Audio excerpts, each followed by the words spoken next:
Jeremias, onde buscar coragem. O chamamento de Jeremias, o comissionamento de Jeremias chama muito a minha atenção e eu quero aqui trazer para vocês mais uma aula da escola dominical e depois que passar este período é mais um estudo bíblico. Nós estamos estudando a palavra de Deus. Eu sou o professor Denis Pereira, presbítero da AD Belém em Campinas, São Paulo, e professor de EBD há mais de 25 anos e também pregador do Evangelho. E é um prazer receber todos por aqui, pastores, superintendentes, professores, coordenadores e todos que amam a palavra de Deus, a escola dominical, o estudo bíblico, enfim, se aprofundar no estudo da palavra de Deus. Por isso, inscreva-se no canal e ative as notificações, dá like no vídeo e deixe o seu comentário. O seu comentário é muito importante para nós, fale para nós de onde você nos assiste. Também quero pedir a você que dê uma olhada, se você é professor de escola dominical, preste atenção. O primeiro link é do treinamento Transforme Suas Aulas. Eu vou lhe ensinar a preparar uma aula, planejar uma aula e também a utilizar ferramentas que estão em você, métodos que você irá desenvolver para melhorar a tua aula. Tem aula que é tão monótona, só o professor fala, que até o professor já está cansado. Mas você precisa entender que na mesma sala de aula, alunos aprendem de formas diferentes. Uns aprendem só escutando, outros aprendem anotando, outros aprendem repetindo e outros aprendem conversando sobre o assunto. Quando você diversifica, se na mesma sala tem pessoas que aprendem de formas diferentes, você precisa ensinar de formas diferentes, não só para atingir a todos, mas para aumentar a participação de seus alunos na sua sala de aula. Por isso, adquira já no primeiro link, tem um ótimo preço de lançamento e 70% ainda de desconto para você assistir o treinamento. Transforme suas aulas no conforto da sua casa, quantas vezes você quiser. Você abençoa também minha casa e a minha família e patrocina a nossa produção de conteúdo aqui. Será bênção para você e será bênção para os seus alunos também. Bom, Jeremias, onde buscar coragem. Mas o Senhor me disse, não digas, eu sou uma criança, porque aonde quer que eu te enviar, irás, e o que te mandar falar, dirás. Nós vamos falar um pouco hoje sobre como Jeremias foi chamado, como Deus fala com ele e como ele reage no primeiro momento quando ele é chamado. Para isso, o primeiro tópico vai apresentar aqui para nós a vida do profeta. Quem era Jeremias? E eu quero fazer aqui um combinado com vocês, que é o seguinte, não adianta eu ficar aqui 50 minutos ministrando aqui uma aula, sendo que na maioria das vezes as pessoas não assistem nem 5 minutos. Então eu vou pontuar algumas coisas aqui que eu acho interessante, que não estão na revista, mas que flui dela, que flui daquilo que já está escrito, que pode lhe ajudar a dar uma aula ainda mais cativante, tá certo? Então eu não vou ficar aqui lendo revista, tá bom? Vamos combinar isso aqui. Bom, a vida do profeta. Quem era Jeremias? Ele era natural de Anatote, uma vila localizada ao norte de Jerusalém, dentro do território da tribo de Benjamim. Tá? O nome do seu pai era Ilquias e muitos estudiosos o consideram como o sacerdote de Anatote. Então veja, Jeremias, o pai de Jeremias, era um sacerdote. Não se sabe se ele chegou a exercer ofício sacerdotal. Sabe-se que, se ele é de uma linhagem sacerdotal, os filhos homens vão seguir o ofício sacerdotal. Então, Jeremias nasce para ser sacerdote. Sacerdote é aquele que oficia diante de Deus. É aquele que oferece sacrifícios que o povo traz para Deus. É aquele que intercede pelo povo diante de Deus. Agora, o fato é que muito jovem ele foi chamado pelo Senhor para ser profeta. Veja, a vida de Jeremias desde que ele nasceu estava direcionada naturalmente para ele ser sacerdote. Mas ali na sua adolescência isso é interrompido e Deus o chama para ser profeta. É o oposto. Sacerdote escuta o povo, as necessidades do povo espirituais, físicas, emocionais e leva diante de Deus. O profeta escuta a voz de Deus e transmite para o povo. Então o sacerdote é a voz do povo diante de Deus, o profeta é a voz de Deus diante do povo. Tá? Qual é o contexto ali naquela época. Ele começou a exercer o seu chamado cerca de 40 anos antes do cativeiro judaico. Então, o momento em que Jeremias vai profetizar é um momento de tamanha rebeldia que Deus disse para ele assim, ó, não ore por esse povo. Não adianta você orar por esse povo, porque eu não ouvirei, porque eles são casa rebelde, tá? Então, por quê? Porque o povo tinha se afastado de Deus. Olha só, Jeremias 7, versículo 16. Não ore mais por este povo, não chores por ele, não faças oração a favor dele, rogando-me que o ajude, pois não te ouvirei. Não vês o que estão a fazer nas ruas de Jerusalém e nas cidades de Judá? Não admira que seja tão grande a minha ira. Vê como as crianças vão buscar lenha para os pais acenderem o fogo, a fim das mulheres poderem amassar a farinha e fazer bolos para oferecerem à rainha dos céus e a todos os outros líderes que se chamam deuses. Então, Israel, Jeremias, quando ele surge, o povo de Deus tinha se rebelado contra Deus e estava em um estágio onde o cativeiro era uma realidade iminente. Tá? Então Jeremias ele começa a profetizar antes do cativeiro e ele profetiza quando o cativeiro está acontecendo. Quando a Babilônia invade o território e começa a levar o povo para o cativeiro, Jeremias continua ali profetizando.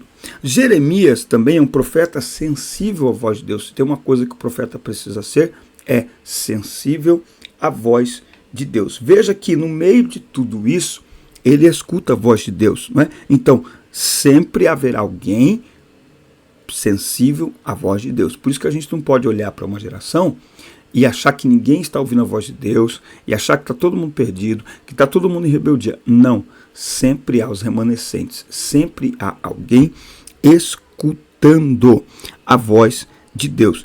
Jeremias chorou por esta realidade do cativeiro, porque ser sensível à voz de Deus significa que você ouve a voz de Deus. E o que Jeremias ouvia não era um cenário legal, era um cenário de cativeiro. Era um cenário de morte, era um cenário de rejeição. O povo rejeitou a Deus e a reciprocidade de Deus, tá? Então, assim, muito cuidado, a Deus não rejeita, ele rejeita. Por quê? Porque Deus é recíproco. Então, eu amo os que me amam, tá? Eu honro os que me honram, os que me desprezam serão desprezados, tá? Então, Deus trabalha com a reciprocidade, até porque é uma questão de justiça. Quem planta amor vai colher amor, misericórdia, perdão. Quem planta desprezo vai colher afastamento e a ira de Deus, tá? Bom, Jeremias teve um quebrantamento muito forte, tá? Muito forte, mas isso no primeiro momento foi um sinal de fraqueza, foi visto como um sinal de fraqueza, mas ele teve experiências intensas com Deus que nos ensinam grandes lições. Bom, público-alvo, ele foi chamado para convocar Judá ao arrependimento sincero para com Deus, tá? Então, a mensagem do profeta diante de um povo que está afastado de Deus é uma mensagem de arrependimento, tá? Então, não é o profeta do Pix, não é o profeta da prosperidade. Se o povo está distante de Deus, a mensagem principal do profeta é chamar o povo ao arrependimento. Não adianta o povo prosperar, não adianta o povo ficar feliz se o povo está distante de Deus, tá? Então, a gente precisa prestar atenção. Muitas pessoas hoje em dia se fazem profetas, mas vendo as pessoas errando, eles não estão confrontando o pecado das pessoas e com isso não as conduzem ao arrependimento.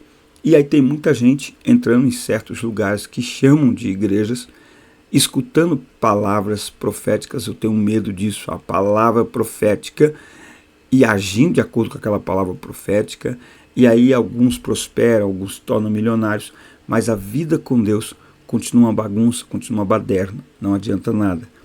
A mensagem profética, em primeiro lugar, é para conduzir as pessoas ao arrependimento, é para trazer as pessoas de volta para a presença de Deus, é para produzir temor, afastamento do pecado, arrependimento, pedido de perdão.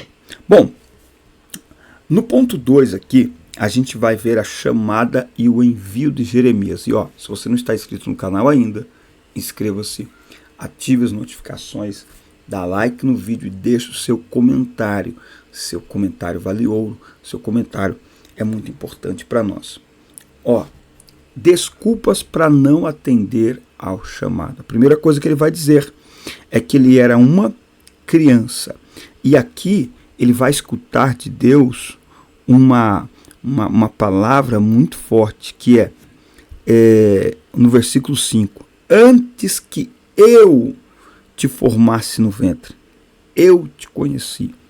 E antes que saísses da madre, te santifiquei. E às nações te dei por profeta. Tá? Então veja, o que eu acho interessante dessa resposta de Jeremias para Deus é que, será que Deus não sabe quem é Jeremias? Será que Deus não sabia a idade que ele tinha?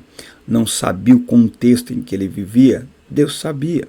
Então a lição que a gente aprende é: todos nós somos criados com um propósito, como foi Jeremias. Jeremias foi entregue às nações como profeta antes mesmo de nascer.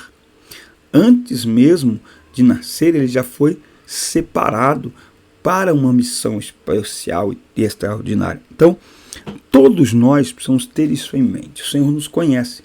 As nossas limitações, tudo aquilo que a gente fala. Mas será que eu? Mas eu não sei isso, não sei aquilo, não tenho isso, não tenho aquilo. Tudo isso Deus sabe. Então é como se a pergunta de Deus ecoasse: por que não você? Né? Então Jeremias diz assim: mas eu? Tem certeza? Eu sou uma criança. E é como se Deus respondesse para ele: por que não você? Eu já te escolhi, eu já te separei, eu já te ungi. Né? Então, tudo aquilo que a gente usa como desculpa para não ser usado por Deus, para não atender ao chamado de Deus, tudo isso são meros detalhes com os quais Deus está disposto a trabalhar para revelar o seu poder em nós. Lembra que Paulo vai dizer que o poder dele se aperfeiçoa, se manifesta, se revela na fraqueza, não é? Então as nossas fraquezas, fragilidades, a nossa pequenez não é um impedimento para Deus operar, pelo contrário, é exatamente a ferramenta, o material, a matéria-prima através do qual ele faz obras extraordinárias.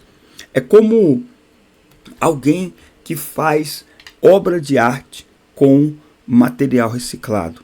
Para muita gente aquilo é um lixo, não serve para nada. E a pessoa passa pegando pneu, passa pegando garrafa, e você diz: meu Deus, isso é lixo. Bom, na verdade o que para muitos é lixo, para aquela pessoa é matéria-prima para uma obra de arte. Recebeu essa palavra aí?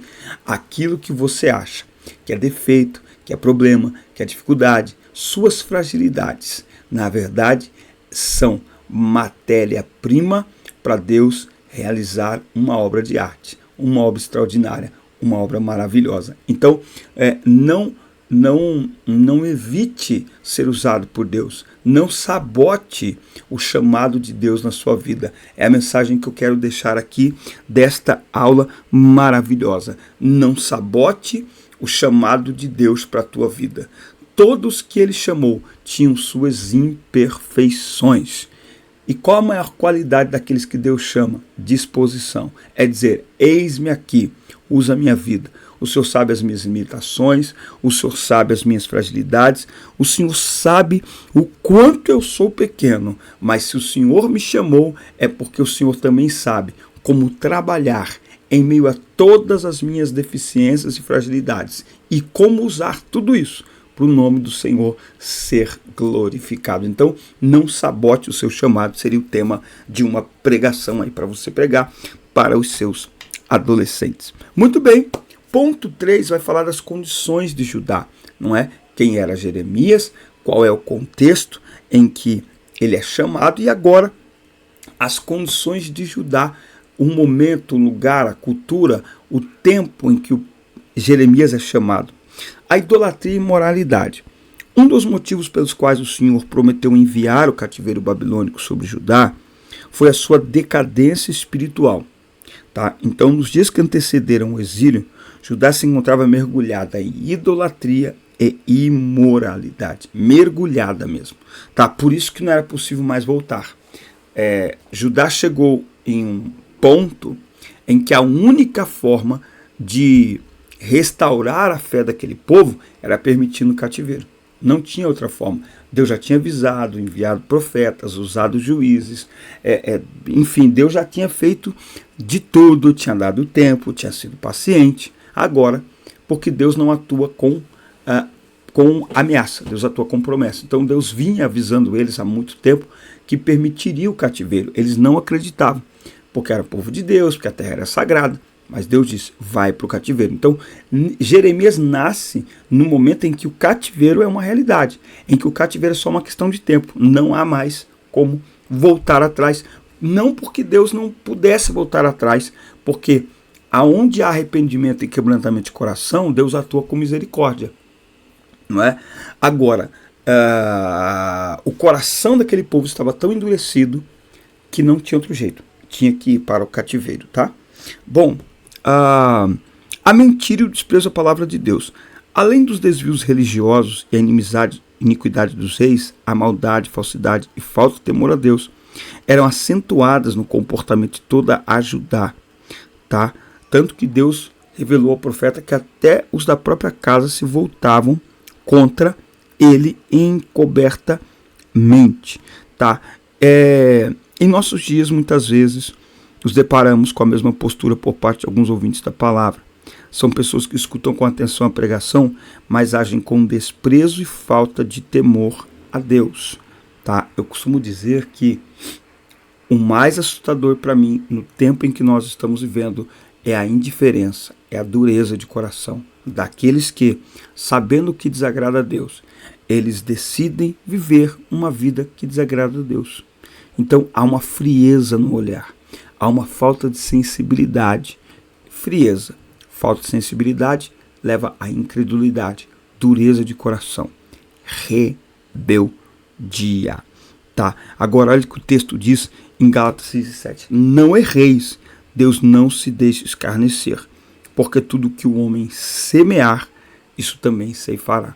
Então, de novo, a gente fala da reciprocidade de Deus. Deus é justo com aqueles que se arrependem, com aqueles que se voltam para Ele. Ele atua com perdão, graça e misericórdia.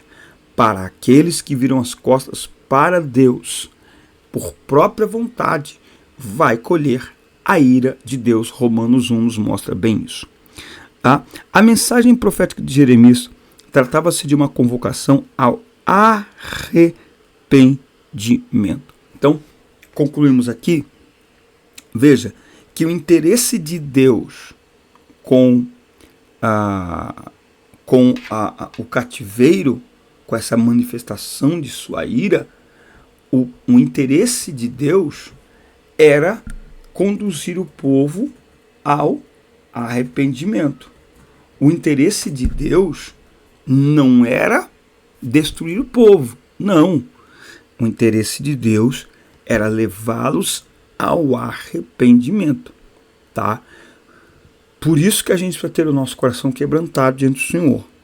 Por isso que Hebreus diz, olha, filhinhos, não desmais quando pelo Senhor for repreendido, porque Ele açoita todo que ama e disciplina todo que recebe por filho.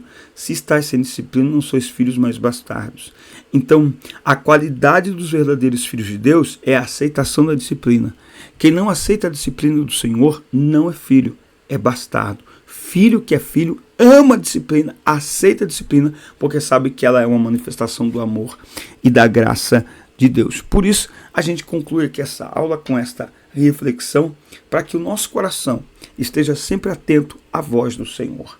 E, assim como Jeremias no tempo dele, no nosso tempo, nós precisamos ser voz de Deus para esta geração, para conduzir esta geração ao caminho do arrependimento, do quebrantamento sincero, do abandono do pecado, do abandono da velha vida, para viver uma vida que agrade a Deus, porque aqueles que viram as costas para Deus vão ser alvo da ira de Deus, porque é isso que eles estão plantando, desprezo, incredulidade, vai colher a ira de Deus. Mas aqueles que se voltam para Deus e que se arrependem, vão colher o amor, a graça e a misericórdia de Deus. E assim como Jeremias profetizou no seu tempo, nós somos chamados para profetizar no tempo em que estamos vivendo, para que as pessoas se voltem para o Senhor com o seu coração e com as suas vidas. A mim, meus amigos, forte abraço. Assista, curta, compartilhem, inscrevam-se no canal e até o nosso próximo encontro. Deus abençoe todos vocês.